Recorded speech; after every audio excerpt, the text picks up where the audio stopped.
The Atlantic Coast Conference is holding its media day, and of course, Mitchell Northam of the Next is there. I talked to Mitch all about the ACC live from the horse's mouth. Locked On Women's Basketball starts now.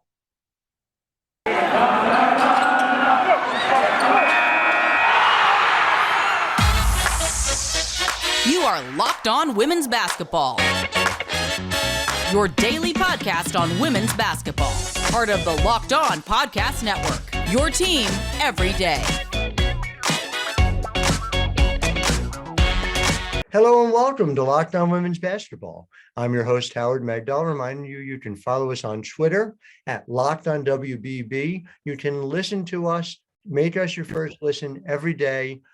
Women's basketball, past, present, future, every weekday, and Saturdays too on the WNBA draft. Subscribe wherever you get your podcasts or over on YouTube. And make sure you are following all the coverage we are providing at The Next. It's thenexthoops.com, $9 a month, $72 a year, over 100 reported pieces. The Next is everywhere. And how do I know that? Yet another example of how I know that. The great Mitchell Northam, who does exceptional work covering the ACC for us. He is the author of High School Basketball on Maryland's Eastern Shore, A Shore Hoops History, came out this year. Make sure you grab it. It's terrific. We've been working together a long time, and it just never stops getting exciting when we get to the start of a season. So just take me through just emotionally how it has felt to be around college basketball just to stand 5 months after you and I were out there for the Final Four in Minneapolis.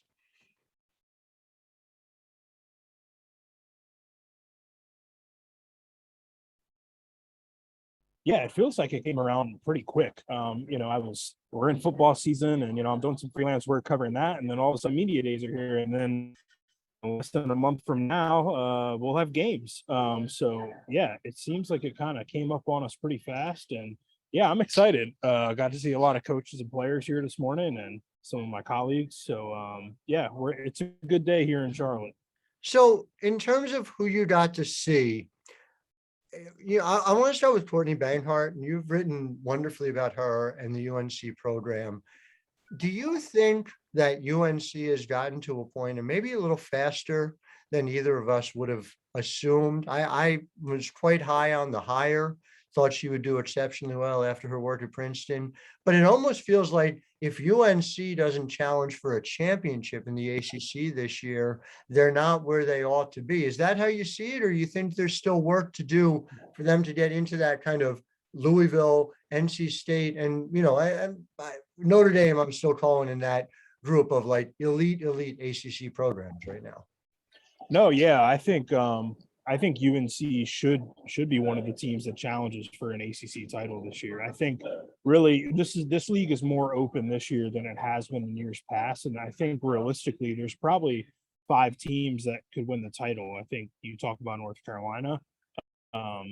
They bring everybody back pretty much except for Carly Littlefield, from a team that, really you could argue was the team that played South Carolina the closest once the NCAA tournament started. They lost by 9 points, I think, in Greensboro. So everybody's back for the most part. And they add, sort of in the form of additions. They have a highly touted recruit in Paulina Paris. She's going to play some point guard for them.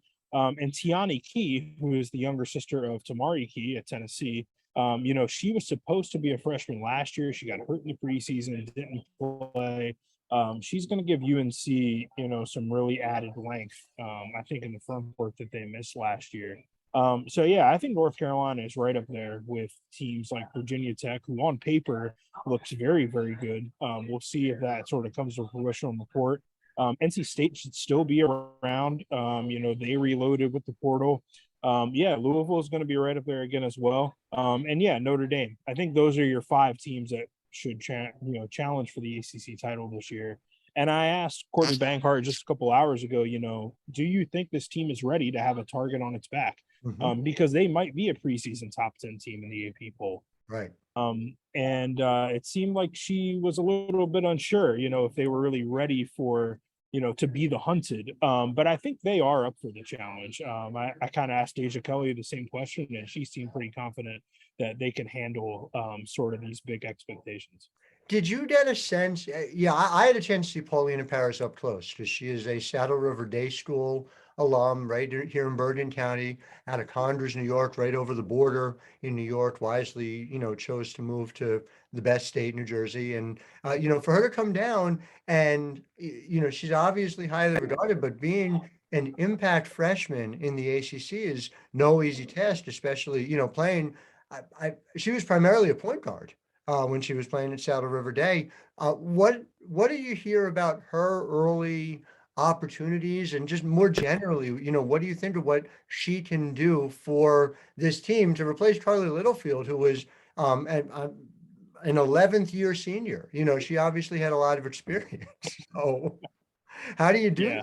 that? And big shoes to fill. Yeah. Point guard was one of the few positions that, you even kind of had a hole in. You could, I guess, make a case for that. Carly Littlefield was the starter there and very important to their success last year.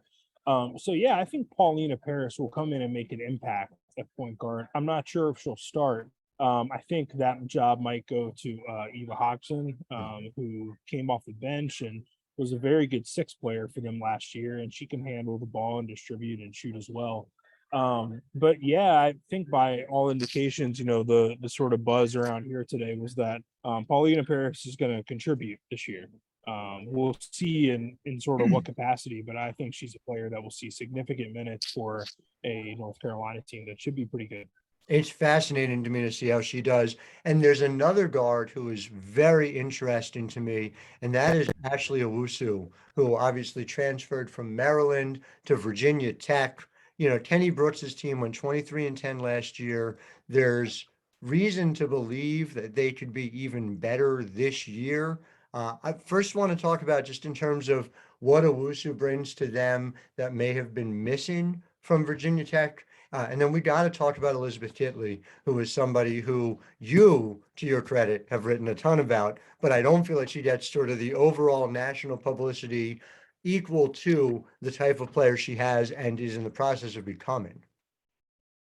Yeah, I think Virginia Tech is going to be on a lot of people's radars this year. I think on a national level, I think you will see them ranked for most of the year. I mean, on paper, they have a roster that is as good as certainly anyone in the ACC. Georgia Amore is a really, really good point guard.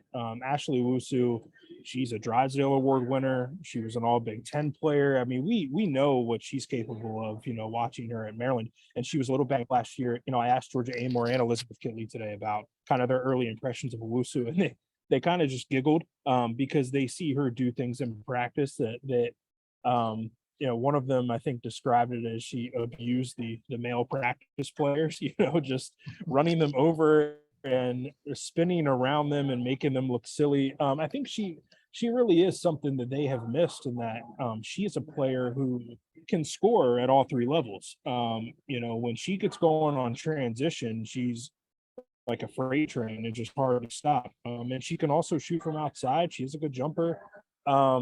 Yeah, she's just a really dynamic scorer, and I think that is something that they missed.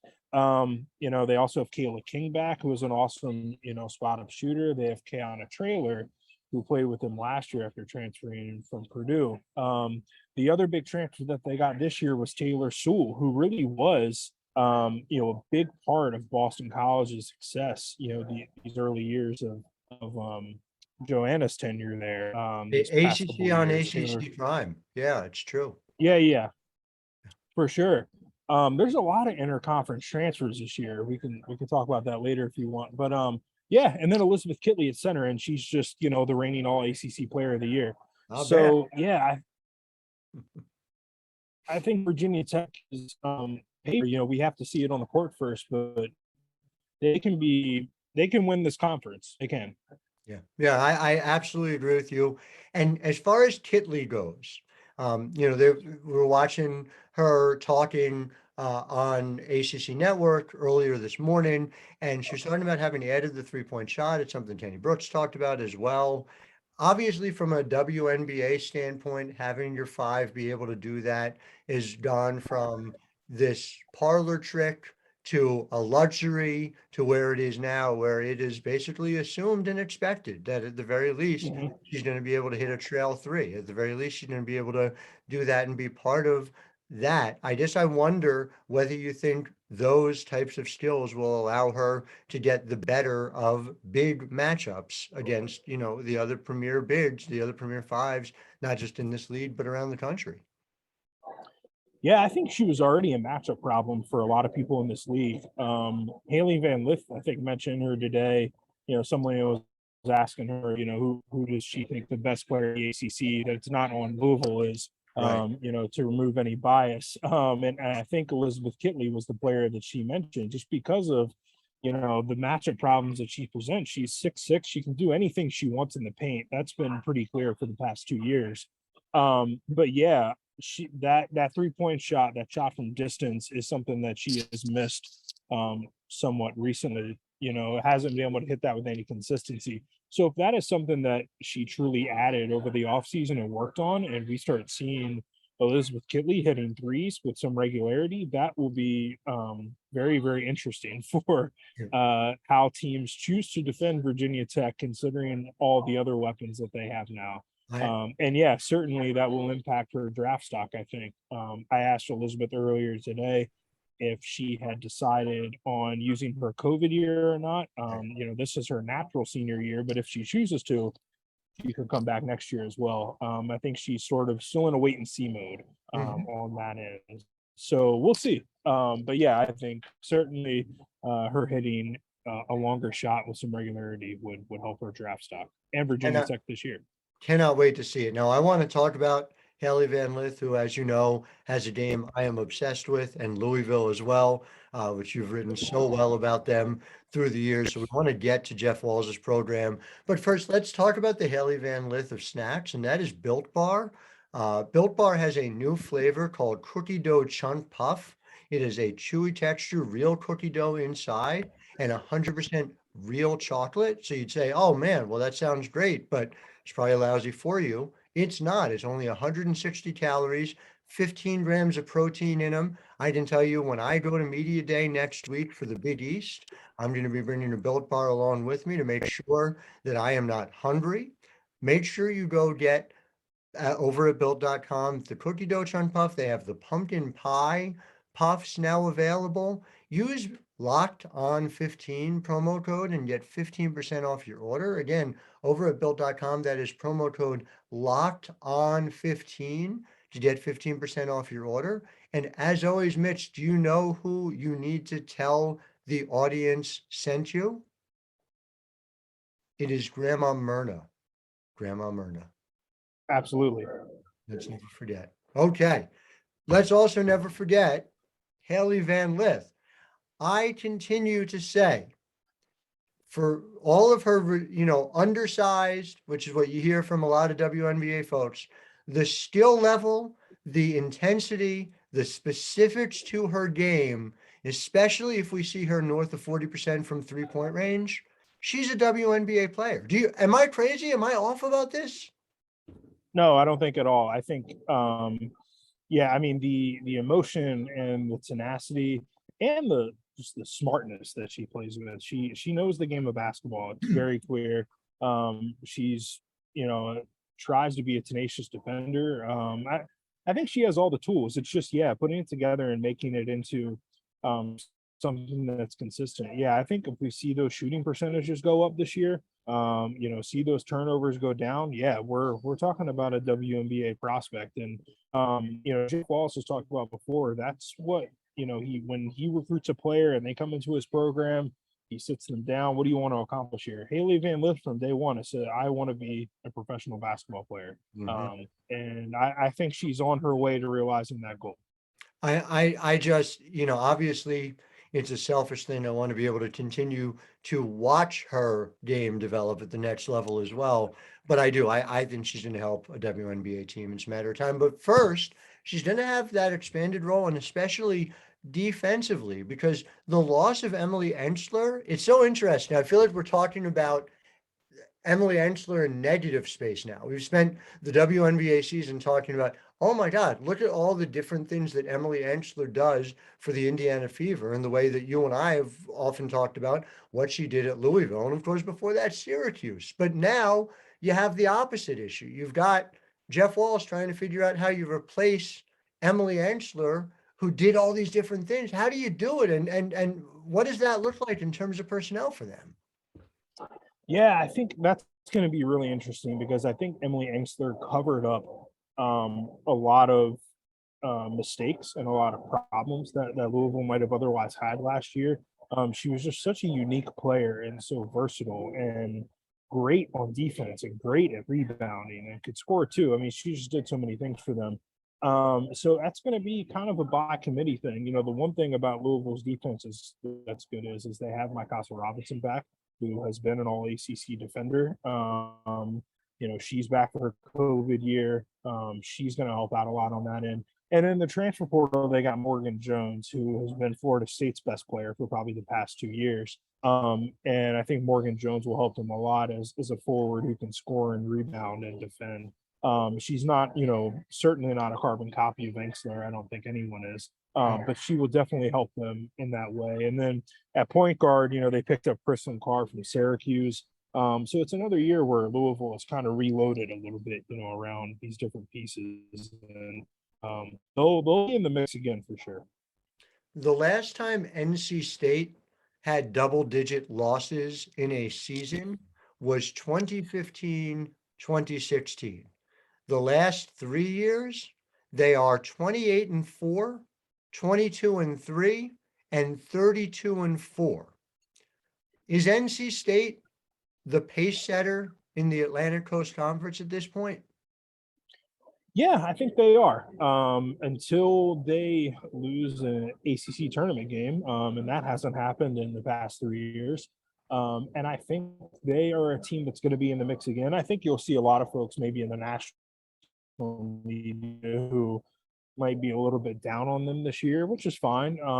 You know, they did lose 4 starters, but now Diamond Johnson is going to be starting. And the last time Diamond Johnson was a starter, I believe she was a 40, 50, 90 player, or very close to it. I'll have to go back and check those numbers, but she was pretty incredible at Rutgers. So she has the keys to the offense now. And I think that is going to be very exciting. And Wes Moore is another coach that reloaded through the transfer portal. You know, picking up Mimi Collins from Maryland, picking up River Baldwin from Florida State, and picking up Sanaya Rivers from South Carolina. And Sanaya Rivers has gotten a little bit of buzz here today. I think Diamond or Jakia Brown-Turner might have mentioned that they've seen her dunk in practice already.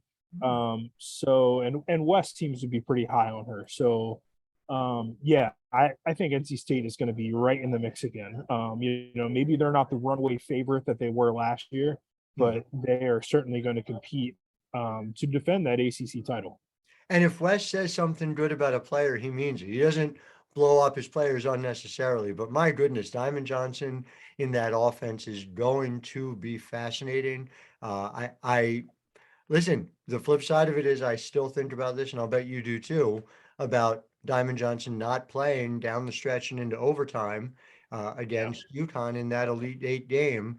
Did that come up at all? I wonder, you know, either with Diamond or with Wes, just talking about the Elite Eight game in general. Yeah, I think someone asked Diamond about it, and her response was, you know, yes, we still think about it and we still talk about it. They're not trying to linger on it too much. She did tell me that, you know, they play UConn in the regular season this year, and that I asked her if that was one they circled, and indeed it is. So that's going to be a fun game in the non-conference slate for sure. Is that by you or by us this year, Mitch? That's up by you. Okay. Okay. Yeah, Very good. That's in the north. So another trip up there for NC State. And I think they're motivated to make sure the outcome looks a little differently. But Locked On Women's Basketball is brought to you by Prize Picks. How does it work? You pick 2 to 5 players and they will go score more or less than the Prize Picks projection. You can win up to 10 times your money on any entry. No competing against other people. It's you versus the projections. And PrizePicks offers projections on any sport you watch: the WNBA, women's college basketball, National Women's Soccer League, NBA, NFL, MLB, you name it. Men's sports too, not just women's sports. Entries can be made in 60 seconds or less. It's that easy. There are safe and fast withdrawals, and it is currently operational in over 30 states and Canada. So download the PrizePicks app or go to prizepicks.com to sign up and play daily fantasy sports. First-time users can receive a 100% instant deposit match up to $100 with promo code Locked On. That's LOCKEDON. Don't forget to enter promo code Locked On at sign up for an instant deposit match of up to $100. PrizePicks. I talked to Wes Moore as well, just about kind of turning this offense over to Diamond, and he said, yeah, she's going to have to be the point guard this year. Last year she kind of played off the ball a little bit with Reina Perez, but yeah, this is her team now. Diamond Johnson is the real deal. Now, I know ACC doesn't have a preseason poll out yet. I know, though, that you are also an AP voter. And so how many ACC teams are in your top 25, and where'd you have them? Yeah, so it's kind of funny. Like I said earlier, I think that there's like 5 teams that could win the ACC title, and I kind of had them all clustered together. And I'm sure that things are going to change, weekends of the season. So yeah, I had Virginia Tech and UNC and Louisville and NC State and Notre Dame. And then I think at the very end of my poll, I put Miami in, just because, Miami finished last season very strong. With that win over Louisville in the ACC tournament, they make a run all the way to the final. And they make the NCAA tournament, so a good finish of the season for them. They get Destiny Harden back, who was crazy in Greensboro last year and kind of the emotional leader of that team. And then they went out and they got the Cavender twins in the portal. And so I think that's going to be a pretty interesting team. I think Miami has the chance to maybe surprise some folks. But Georgia Tech is another team. I didn't put them in my poll, but I think Georgia Tech could be interesting this year as well. And then in terms of Notre Dame, they have Dara Mabry coming back, correct? Again, for what seems like her 10th season. I mean, collectively, there's been a Mabry on Notre Dame for what? I think literally 10 seasons, right? Over the past. It seems like a decade or more. Yeah. Yeah, Manasquan, New Jersey's finest family, without question. But, a lot of talent there, to be sure. Although Sam Brunell obviously has moved on to Virginia, another, as we were talking about, ACC to ACC transfer. But a lot left there for Coach Ivey to navigate to the top 25. Who do you see as sort of the X factor for this Notre Dame team? Yeah, I think it's Olivia Miles. She's just so fun to watch and is such a talented point guard. I think Notre Dame will go as far as she can take them. She was pretty great in the NCAA tournament last year. Had that rematch against NC State that went down to the wire. That was an incredible game. So this is a unit that, it's another young core, Olivia Miles and Sonia Citron and Maddie Westbeld, and then you add a veteran like Dara Mabry into the mix. I think the question for them is going to be at center. Last year they had Maya Dotson. She's graduated and moved on. So we'll see kind of what they do in the post. I don't know if Maddie Westbeld is going to play a little bit more of the 5 or not. That'll be something to watch. But yeah, I think Notre Dame, they're as good as any other team in the ACC right now. They're going to be a team to watch for sure.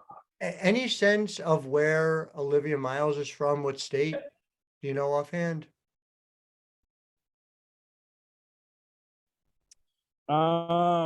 Is she from New Jersey also? You know what? That's right. Actually, come to think of it, she is. She is from New Jersey. Yes, the breadbasket of women's basketball talent, the state of New Jersey. Well, Mitch, I know you got to get out to see Pitt and continue on this parade. Obviously want to thank you, and I want to thank our listeners for making Locked On Women's Basketball your first listen every day.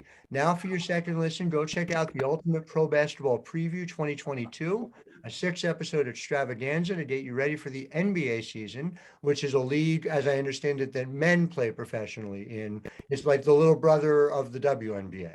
Local team experts and the NBA insiders of the Locked On Podcast Network and Odyssey all combine into one ultimate NBA preview. So search for Ultimate Pro NBA Preview 2022 on your Odyssey app, YouTube, or wherever you get your podcasts. Make sure you are following Mitchell Northam at Primetime Mitch on Twitter. And Mitch, always great to see you. I'm sure we'll be chatting a bunch.